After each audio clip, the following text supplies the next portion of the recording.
Am I actually saying you should move states if you want better hair?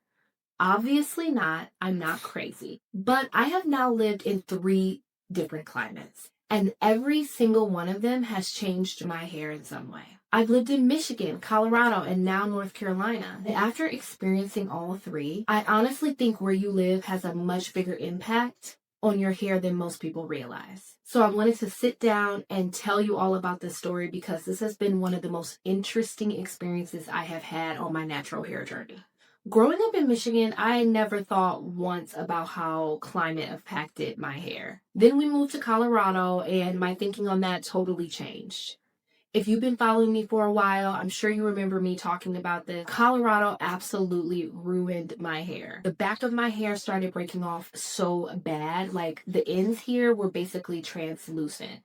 My hair constantly felt dry. It didn't matter what products I used. I remember feeling really, really frustrated when I first moved here because I'm thinking like, what am I not doing? Like, why is my hair not working? And I remember getting to a point where I'm like, okay, I need to get a haircut because, at that point, I couldn't even style it where you couldn't see that it had obvious damage. So I went to a natural hairstylist, and she gave me some of the best advice I've ever gotten. And if you've been following me for a while, I have shared this advice on my channel many, many times. But essentially, she told me all about my moisture cycle. If you've ever heard the term before, your moisture cycle is essentially the time between when you first style your hair and the moment that it gets dry. For me at that point in my life, it was 4 days. So if I did my hair on a Monday, by Thursday, it was dry, it was crunchy, it was thirsty. And so she told me that you cannot wait until your hair is dry in order to re-moisturize. You need to moisturize before your hair is dry. And so for me, that ended up being every 3 days. So instead of waiting until day 4, I would re-moisturize on day 3. And that became my routine for a very long time. That routine, combined with protective styles, twists, head wraps, and overall being just much more intentional about how much I manipulate my hair and how I care for my hair, was essentially what took me from really, really short hair to the longest hair that I ever had. Honestly, looking back, Colorado was a big learning experience for me in how to actually care for my hair, even though it was a really difficult period of time for my hair. As difficult as that season was, I'm actually grateful for it. It taught me the lessons that I still use today. Fast forward to now, we made the move to North Carolina. And now, because of everything I experienced in Colorado, I knew that moving to North Carolina was going to change my hair. I didn't know exactly how, but I knew that I was going to have to make some adjustments for the health of my hair. One of the things that I did to prepare for this was to get a curly cut before I left. Because I knew that North Carolina is really humid, I knew my hair was probably going to puff up. It was probably going to lose a lot of definition. And I knew that the shrinkage was just going to be on a whole nother level. But what I have learned over the years is that a curly cut can compensate for all of that. Like even with the shrinkage and like even with your hair puffing up and not being as defined as you want, when your hair has a good shape, you can still look really, really cute, even if it's not as defined as you want. So I went ahead, I got my curly cut, and then we moved. And honestly, y'all, I'm not even going to lie to you. The first few weeks were exactly what I expected. I looked like a hot mess. My hair shrunk up a lot. It puffed up a lot. The definition was not there. And I just remember looking in the mirror, looking at my hair and thinking, yep, this is what I expected it to do. I guess this is my life now. But after a few weeks, I started noticing little things. Nothing dramatic, just like my hair would stay moisturized for longer. I wasn't reaching for certain products as often. I wasn't constantly thinking or planning on when I needed to redo my hair. And then like one day it hit me, I hadn't done my hair in almost a week. Like a week, y'all. And it still felt moisturized. That absolutely blew my mind because coming from a climate in which I had to be doing the most in order to just be at baseline, this was like an entirely new experience. I suddenly realized like I have a different moisture cycle here. Like I don't have to be boxed in by those 3 days anymore. Like my environment has changed. And so now my routine can change too.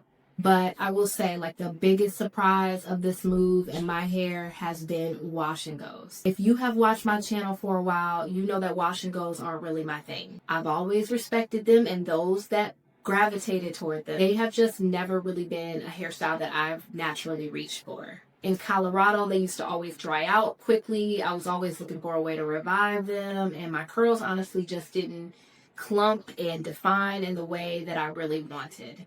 But here, it's like my hair actually enjoys being in a wash and go. The curls clump together beautifully, like the definition is like so crisp. My hair stays soft, and probably for the first time ever, I actually really enjoy doing a wash and go. Would have told Colorado Ashlyn that, she would willingly choose to do a wash and go over another style, I would have laughed at you. But that's the season that I'm in. And all of this has really got me thinking. I didn't suddenly become better at doing my hair. I didn't discover like a miracle product. I didn't completely reinvent my routine. The biggest thing that changed is my environment. Now, obviously, product matters, technique matters, healthy habits matter. Protective styles obviously still have a really big place in the routine, but your overall environment matters a lot too. And I just think it's something that we don't talk about enough because it absolutely should factor into your regular hair care. Now, obviously, I am not saying everyone should move. Please do not go sell your house because of this video. But I do think we underestimate the amount of impact like your environment can have on your hair. Humidity, dry hair, altitude, the minerals in our water, the season, those things are part of our hair routine whether we like it or not. And looking back, I think that's what's so fascinating about all of this. In Colorado, I was in an environment in which I needed to moisturize my hair every 3 days. That wasn't my fault, but that's what my hair needed to thrive in that environment. Now that I'm in North Carolina, I can go a week without having to do my hair again, and it stays moisturized. Nothing about what I do to my hair changed. I just changed where I lived, and my hair is adapting to that change. I think that the biggest lesson I've learned from all of my moves over the years is that your hair is always reacting to something, whether that's internal, external, whatever the case may be. Like, you do have to factor in those things into your hair routine so that your hair can be in the best state possible. So if you have moved recently and you're noticing a change in your hair, you are not imagining it. It absolutely has an impact on your routine, the health of your hair, and how you can maintain your hair. So before you go out and buy another product, just ask yourself, what changed? Maybe your hair isn't actually fighting you. Maybe it's just responding to the environment. I'd love to hear from you guys. Have you ever moved somewhere and noticed that your hair changed? If so, tell me where you moved from, where you moved to, and what changes you noticed. Because after living in Detroit, Denver, and now Charlotte, I'm convinced I can't be the only one having these issues.